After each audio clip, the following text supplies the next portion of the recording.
Meghan Markle a tenté de déposer un mot historique près de 500 ans trop tard. La duchesse de Sussex a demandé à déposer le mot archétype, le nom de son premier podcast pour Spotify qui doit être publié plus de 18 mois après la signature du contrat lucratif de 18 millions de livres sterling. Mais Meghan est peut-être trop tard pour revendiquer le mot qui dérive du grec ancien et qui est entré pour la première fois dans l'usage anglais vers les années 1540.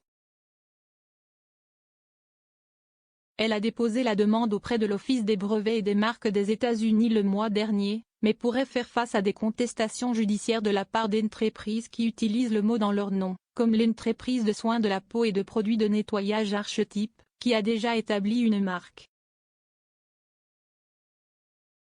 Le podcast Archetype sera animé par Meghan qui s'adressera à des historiens, des experts et des femmes qui ont fait l'expérience d'être catalogués.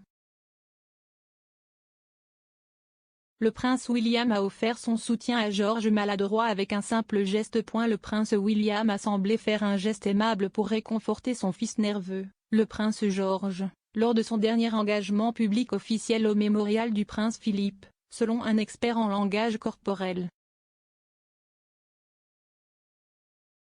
L'expert en langage corporel Nick Davis pense que George montrait des signes d'anxiété au mémorial mardi dernier alors qu'il commençait à se lécher les lèvres et à jouer nerveusement avec sa veste.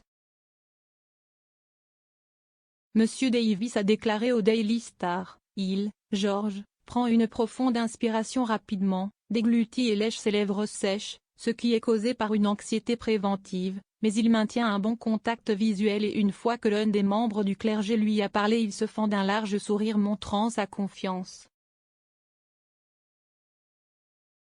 Cependant, une fois que son père a parlé aux messieurs de la marine avec le tressage d'or, la bouche de George se serre vers la gauche et il frotte le bas de sa veste avec ses doigts droits, montrant qu'il se sent mal à l'aise et cherche du réconfort.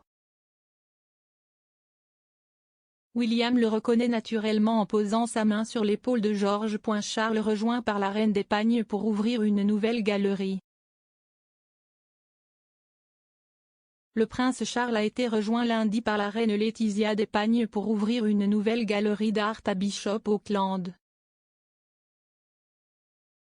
Le prince Charles et la reine ont visité le château d'Auckland, qui est au centre d'un projet ambitieux financé par un philanthrope local. Le projet Auckland, fondé par Jonathan et Jane Ruffier, a accru le tourisme dans la ville du comté de Durham grâce à l'art, à la foi et au patrimoine. Sur Twitter, le prince de Galles a déclaré que c'était un plaisir d'accueillir la reine d'Espagne. La princesse Diana n'avait aucun regret à propos de l'interview explosive de Bachir, selon un expert royal.